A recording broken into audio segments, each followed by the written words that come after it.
మనకు ఆ పేర్లు కూడా అర్థం కావట్లేదు. తర్వాత అంజిరెడ్డి, ఏది నాయన పేర్లు రాయడం రాలేకపోయింది. అంజిరెడ్డి బీజేపీ నుంచి.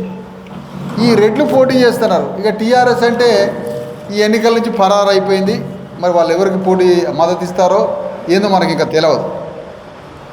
బీజేపీ కాంగ్రెస్ నుంచి రెడ్డి అభ్యర్థులను పెట్టి ఈ రెడ్డి అభ్యర్థులను ఎన్నికల రంగంలో దింపింది. నేను అడుగుతున్నాను, రాష్ట్ర ముఖ్యమంత్రి మీరే, మంత్రిమండలి మీరే, బ్యూరోక్రసీ మీరే. బ్యూరోక్రసీ, రాష్ట్ర ముఖ్యమంత్రి, మంత్రిమండలి, రాష్ట్రంలో ఉన్న భూమి, సంపద, వనరులు, శాసనసభ, అసెంబ్లీ ఎమ్మెల్యేలు, పార్లమెంటు సభ్యులు మొత్తం రెడ్డి ఆధిపత్యంలో నడిచింది. మొన్నటిదాకా వెలమ ఆధిపత్యం, ఇక రెడ్డి ఆధిపత్యం, అంతకుముందు కమ్మోళ్ళ ఆధిపత్యం, దానికి ముందు బ్రాహ్మణుల ఆధిపత్యం. మరి ఈ చట్టసభల్లోకి మేము ఎప్పుడు పోవాలంటున్నా? పోనీ ఓట్లన్నీ ఎవరి? ఓట్లన్నీ 90% బీసీ ఎస్సీ ఎస్టీలై. నీకు 4% ఓట్లు లేవు. నీ కులగణల్లో నువ్వు చెప్పుకున్నావు నీ లెక్కలు. కులగణలలో నీ లెక్కల్ని 4% లేరు రెడ్లని చెప్పుకున్నావు. 4% లేని రెడ్ల నుంచి కాంగ్రెస్ పార్టీ ఎట్లా రెడ్డికి టికెట్ ఇస్తుంది అని అడుగుతున్నా. ఈరోజు కులగణన అనేది సిద్ధాంతం రాజ్యాంగం నుంచి మొదలుపెట్టినటువంటి రాహుల్ గాంధీ మరి ఈ రాష్ట్రంలో రేవంత్ రెడ్డి, రాహుల్ గాంధీని సమాధానం చెప్పాలి. 4% లేని రెడ్లకి మీరు ఎట్లా టికెట్ ఇచ్చారు కాంగ్రెస్ పార్టీ తరఫున? 90% ఉన్న బీసీ ఎస్సీ ఎస్టీ అభ్యర్థులకు ఇవ్వకుండా 4% ఉన్న అభ్యర్థి పోటీ చేస్తాడంటే ఇది అప్రజాస్వామ్యం కాదా?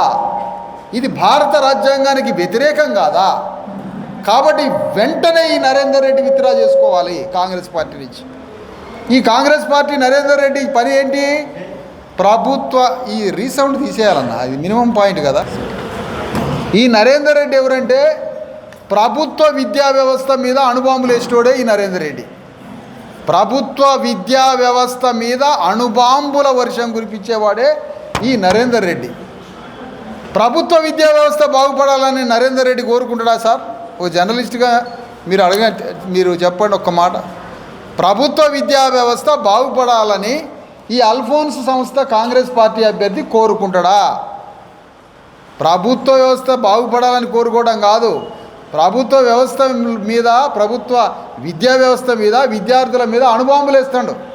అది సర్వనాశనమై కాలి బూడిద కావాలని.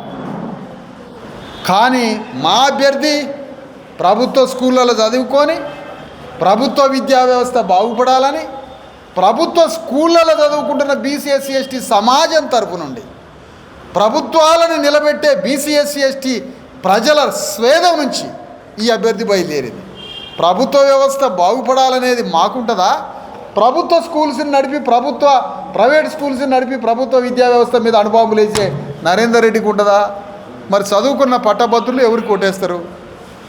ఒకవేళ 4% లేని నరేందర్ రెడ్డికి చదువుకున్న పట్టభద్రుడైన బీసీ ఎస్సీ ఎస్టీ ఓటేసిందంటే దాని బదులు ఆ పట్టభద్రుడు ఉరివేసుకొని చావడం బెటర్. ఒక పట్టభద్రుడైన బీసీ ఎస్సీ ఎస్టీ గ్రాడ్యుయేటు తన ఓటును తీసుకుపోయి 4% లేని ప్రైవేటు విద్యా వ్యవస్థలను నడిపే నరేందర్ రెడ్డికి ఓటేసిందంటే దాని బదులు ఉరిపోసుకొని సావడం బెటర్. ఆ అభ్యర్థి పట్టభద్రుడు గ్రాడ్యుయేట్. అందుకని మీ సందర్భంగా ఏం కోరుతున్నామంటే, ఒకవైపు అంజిరెడ్డి బీజేపీ నుంచి ఆయన అగ్రవర్ణం, ఈయన అగ్రవర్ణం, రెడ్డి సామాజిక వర్గం, ఇక్కడ చోటు లేదు, బీసీ ఎస్సీ ఎస్టీలకు చోటు లేదట. ఈ సందర్భంగా ఒక దళిత స్త్రీని గ్రాడ్యుయేట్ అసెంబ్లీ ఎన్నికల్లో, శాసనమండలి ఎన్నికల్లో పోటీకి రంగంలో దింపినాం. బీసీ ఎస్సీ ఎస్టీలు ఆలోచించమని కోరుతున్నా. బీసీ ఎస్సీ ఎస్టీ పట్టభద్రులారా, బీసీ ఎస్సీ ఎస్టీ గ్రాడ్యుయేట్స్ మిత్రులారా, మన విలువైన అంబేద్కర్ ఇచ్చినటువంటి, రాజ్యాంగం ఇచ్చినటువంటి ఓటు అనే కత్తిని తీసుకుపోయి అంజిరెడ్డి చేతిలో పెడితే, ఓటు అనే కత్తిని తీసుకుపోయి నరేందర్ రెడ్డి చేతిలో పెడితే అయ్యే కత్తులు తీసుకొని మన గొంతులకు వస్తారు. వీళ్ళు ఖచ్చితంగా మన గొంతులకు వస్తారు. ఆ కత్తులు మనకిస్తే, మన గొంతులు అవి తీసుకుపోయి వాళ్ళ చేతికి ఇస్తే బీసీ ఎస్సీ ఎస్టీల గొంతులకు వస్తారు. పొరపాటున వాళ్ళ చేతికి ఓటు కత్తి ఇయ్యబాకండి.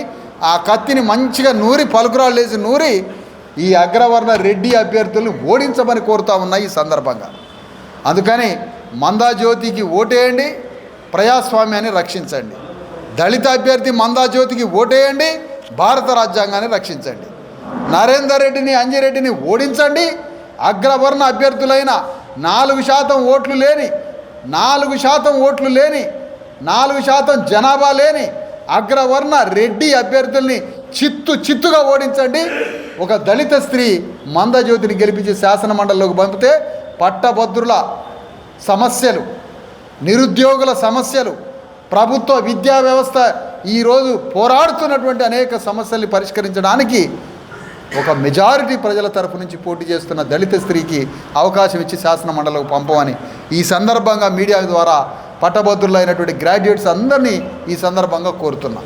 ధర్మ సమాజ్ పార్టీ ఈ రాష్ట్రంలోని తెలంగాణ రాష్ట్రంలో 90% ప్రజల తరఫున బీసీ ఎస్సీ ఎస్టీ తరఫున పోరాడుతూ ఉంది ధర్మ సమాజ్ పార్టీ ఒక విస్ఫోటనంలాగా సంపద మొత్తాన్ని 90% అణగారిన వర్గాలకు పంచాలి, రాజ్యం 90% అణగారిన వర్గాలకు పంచాలి, 90% సంపదని, రాజ్యాన్ని, విద్యని, వనరులని మొత్తాన్ని పంచమని, ఇందులో చాకరోళ్ళకు వాటా ఎంత, మాదిగోళ్ళకు వాటా ఎంత, మాలలకు వాటా ఎంత, గౌండ్లకు వాటా ఎంత, గొల్లోలకు వాటా ఎంత, ముదిరాజులకు ఎంత, పద్మశాలకు ఎంత, విశ్వబ్రాహ్మణులకు ఎంత, వందరులకు ఎంత, మంగళోళ్ళకి ఎంత అని సమస్త బీసీ ఎస్సీ ఎస్టీ కులాలకి తెలంగాణ రాజ్యంలో సంపదలో వనరులో వాటా ఎంత అని గత దశాబ్ద కాలంగా యుద్ధం చేస్తూ ఉంది ధర్మ సమాజ్ పార్టీ, దాని అనుబంధ నేపథ్యం అంతా. మరి ఇంత పోరాడుతూ సమాజంలో ఇంత పోరాటం చేస్తున్న పార్టీ తరఫు నుంచి మందజ్యోతిని శాసనమండలి ఎన్నికల్లో బరిలోకి దింపాం. మేము ఇచ్చినటువంటి ఓటు అనే కత్తిని తీసుకుపోయి అంజిరెడ్డి చేతిలో పెడితే, ఓటు అనే కత్తిని తీసుకుపోయి నరేందర్ రెడ్డి చేతిలో పెడితే అయ్యే కత్తులు తీసుకొని మన గొంతులకు వస్తారు. వీళ్ళు ఖచ్చితంగా మన గొంతులకు వస్తారు. ఆ కత్తులు మనకిస్తే మన గొంతులు అవి తీసుకుపోయి వాళ్ళ చేతికి ఇస్తే బీసీ ఎస్సీ ఎస్టీల గొంతులకు వస్తారు. పొరపాటున వాళ్ళ చేతికి ఓటు కత్తి ఇయ్యబాకండి. ఆ కత్తిని మంచిగా నూరి, పలుకురాళ్ళు వేసి నూరి ఈ అగ్రవర్ణ రెడ్డి అభ్యర్థులను ఓడించమని కోరుతా ఉన్నాయి ఈ సందర్భంగా. అందుకని మందా జ్యోతికి ఓటేయండి, ప్రజాస్వామ్యాన్ని రక్షించండి. దళిత అభ్యర్థి మందా జ్యోతికి ఓటేయండి, భారత రాజ్యాంగాన్ని రక్షించండి. నరేందర్ రెడ్డిని, అంజిరెడ్డిని ఓడించండి. అగ్రవర్ణ అభ్యర్థులైన 4% ఓట్లు లేని 4% జనాభా లేని అగ్రవర్ణ రెడ్డి అభ్యర్థుల్ని చిత్తుగా ఓడించండి. ఒక దళిత స్త్రీ మందజ్యోతిని గెలిపించి శాసనమండలిలోకి పంపితే పట్టభద్రుల సమస్యలు, నిరుద్యోగుల సమస్యలు, ప్రభుత్వ విద్యా వ్యవస్థ ఈరోజు పోరాడుతున్నటువంటి అనేక సమస్యల్ని పరిష్కరించడానికి ఒక మెజారిటీ ప్రజల తరఫు నుంచి పోటీ చేస్తున్న దళిత స్త్రీకి అవకాశం ఇచ్చి శాసనమండలికి పంపమని ఈ సందర్భంగా మీడియా ద్వారా పట్టభద్రులైనటువంటి గ్రాడ్యుయేట్స్ అందరినీ ఈ సందర్భంగా కోరుతున్నా. ధర్మ సమాజ్ పార్టీ ఈ రాష్ట్రంలోని తెలంగాణ రాష్ట్రంలో 90% ప్రజల తరఫున బీసీ ఎస్సీ ఎస్టీ తరఫున పోరాడుతూ ఉంది ధర్మ సమాజ్ పార్టీ ఒక విస్ఫోటనంలాగా సంపద మొత్తాన్ని 90% అణగారిన వర్గాలకు పంచాలి, రాజ్యం 90% అణగారిన వర్గాలకు పంచాలి, 90% సంపదని, రాజ్యాన్ని, విద్యని, వనరులని మొత్తాన్ని పంచమని, ఇందులో చాకరోళ్ళకు వాటా ఎంత, మాదిగోళ్ళకు వాటా ఎంత, మాలలకు వాటా ఎంత, గౌండ్లకు వాటా ఎంత, గొల్లోలకు వాటా ఎంత, ముదిరాజులకు ఎంత, పద్మశాలకు ఎంత, విశ్వబ్రాహ్మణులకు ఎంత, వందరులకు ఎంత, మంగళోళ్ళకి ఎంత అని సమస్త బీసీ ఎస్సీ ఎస్టీ కులాలకి తెలంగాణ రాజ్యంలో సంపదలో వనరులో వాటా ఎంత అని గత దశాబ్ద కాలంగా యుద్ధం చేస్తూ ఉంది ధర్మ సమాజ్ పార్టీ, దాని అనుబంధ నేపథ్యం అంతా. మరి ఇంత పోరాడుతూ సమాజంలో ఇంత పోరాటం చేస్తున్న పార్టీ తరఫు నుంచి మందజ్యోతిని శాసనమండలి ఎన్నికల్లో బరిలోకి దింపాం. బీసీ ఎస్సీ ఎస్టీ మిత్రులారా ఆలోచించండి, అణగారిన వర్గాలారా ఆలోచించండి. మన మీద గ్రామాల్లో దాడి చేస్తున్నది ఎవరు? మనల్ని అణిచివేస్తున్నది ఎవరు? మన విద్యా వ్యవస్థను భ్రష్టు పట్టిస్తున్నది ఎవరు? ఈ రాజ్యంలో సంపదలోకి అక్రమంగా జొరబడుతున్నది ఎవరు? అంబేద్కర్కి అడ్డు తగిలింది ఎవరు? అంబేద్కర్ రాజ్యాంగం రాస్తుంటే అడ్డు తగిలింది ఎవరు? ఈ నరేందర్ రెడ్డి ఇంట్లో అంబేద్కర్ ఫోటో ఉందా? నరేందర్ రెడ్డి ఇంట్లో కానీ ఆయన విద్యా సంస్థల్లో అంబేద్కర్ ఫోటో ఉందా? లేదు. రాజ్యాంగం పట్టుకొని వీళ్ళు ఏమైనా ప్రచారం చేసినరా? లేదు. మరి ఎందుకు పోటీ చేస్తారు? అంజిరెడ్డి ఎందుకు పోటీ చేస్తున్నాడు? మీరు అంజిరెడ్డి అసలు కుల గణనకే వ్యతిరేకం, ప్రజాస్వామ్యానికే వ్యతిరేకం. వీళ్ళు ఎందుకు పోటీ చేస్తారు? పైగా వీళ్ళిద్దరూ బీసీ ఎస్సీ ఎస్టీ గ్రాడ్యుయేట్స్కి డబ్బులు ఇచ్చి ఓట్లు కొంటారట, పైసలు ఇచ్చి అడ్డంగా బుక్ చేసి పట్టుకుంటాం. ఈ సందర్భంగా చెప్తున్నాం, నరేందర్ రెడ్డికి, అంజిరెడ్డికి, అగ్రవర్ణ అభ్యర్థులందరికీ చెప్తున్నాం, మీరు ఓట్లు కొనుగోలు చేసి వాళ్ళకి వీళ్ళకి పైసలు ఇచ్చి ఓట్లు కొనుగోలు చేస్తే మిమ్మల్ని నడి బజార్లో పట్టుకొని ఎస్సీ ఎస్టీ కేసులు పెడతాం మీ మీద. ఎందుకంటే అమాయక దళితుల్ని లొంగ తీసుకొని ప్రభావితం చేసి వాళ్ళని అమాయకంగా ఎవడైనా లొంగ తీసుకుంటే ఎస్సీ ఎస్టీ యాక్ట్ ఇంప్లిమెంట్ అవుతుంది, చట్టం చెప్తా ఉంది. వాళ్ళ మీద దాడి చేసి, కర్రలతో దాడి చేసి తిట్టితే ఒక్కటే ఎస్సీ ఎస్టీ యాక్ట్ కాదు. వాళ్ళని ఏ విషయంలోనైనా అమాయకంగా లొంగ తీసుకొని ప్రభావితం చేసి వాళ్ళని అడ్డదారిలోకి తీసుకుపోయే మార్గాలకు తీసుకుపోతే వాళ్ళ మీద ఎస్సీ ఎస్టీ యాక్ట్ బుక్ అవుతుంది.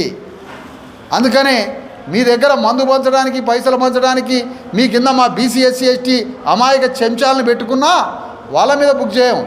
దాని వెనక ఉన్నటువంటి క్రిమినల్నే బుక్ చేస్తాం. బ్యాక్ ఉన్నది ఎవరు? అందుకని ఏమనగా ఎవరిని బుక్ చేస్తారు? దాని ఉద్దేశం ఎవరిది? అసలు చేపిస్తున్నది ఎవరు? అందుకని ఈ సందర్భంగా అగ్రవర్ణ అభ్యర్థులు అటు వరంగల్ పోతే వరంగల్లో అందుకని జ్ఞానం ఉన్న గ్రాడ్యుయేట్లు, జ్ఞానం ఉన్నటువంటి టీచర్లు మనం వీళ్ళకి లొంగొద్దయా? వీళ్ళకి లొంగిపోయి 500కో 1000 రూపాయలకో మన ఓటు అమ్ముకుంటే మన విద్యా వ్యవస్థని, మన ప్రభుత్వ విద్యా వ్యవస్థని, మనకు అంబేద్కర్ ఇచ్చిన ఈ సిస్టమ్ ఏదైతే ఉందో డెమోక్రాటిక్ సిస్టమ్, ప్రజాస్వామ్య భారత రాజ్యాంగ వ్యవస్థ సిస్టమ్ని, మన సిస్టమ్ని మన కోసం ఏర్పాటు చేసి సృష్టించిన డాక్టర్ అంబేద్కర్ క్రియేట్ చేసి ఇచ్చినటువంటి డెమోక్రాటిక్ కాన్స్టిట్యూషన్ సిస్టమ్ని మనమే బద్దలు కొట్టుకొని నాశనం చేసిన వాళ్ళం అయితే మన ఓటు అమ్ముకుంటే. మన ఓటు అమ్ముకోవద్దు. మనకిచ్చిన అంబేద్కర్ ఇచ్చిన ఓటు కత్తిని నూరి అగ్రవర్ణ అభ్యర్థుల యొక్క రాజకీయ అధికారాన్ని నరికిపారేయమని ఈ సందర్భంగా కోరుతా ఉన్నా. ఆ విధంగా మందాజ్యోతి గారికి ఓటేయండి. ఇగో మందాజ్యోతి గారిది సీరియల్ నంబర్ 9. సీరియల్ నంబర్ 9లో ఆ నంబర్ మీద మీ ఓటుని వేయమని కోరుతా ఉన్నాం. ధర్మ సమాజ్ పార్టీ తరఫు నుంచి అభ్యర్థి పోటీ చేస్తూ ఉందని మరొకసారి కోరుతూ, బీసీ ఎస్సీ ఎస్టీ పట్టభద్రులైన గ్రాడ్యుయేట్స్, మరి గ్రాడ్యుయేట్స్ అయిన పట్టభద్రులు, నీకు పట్టా రాకపోవడం, రాజ్యాంగం రాయకముందు మనకు ఎవడు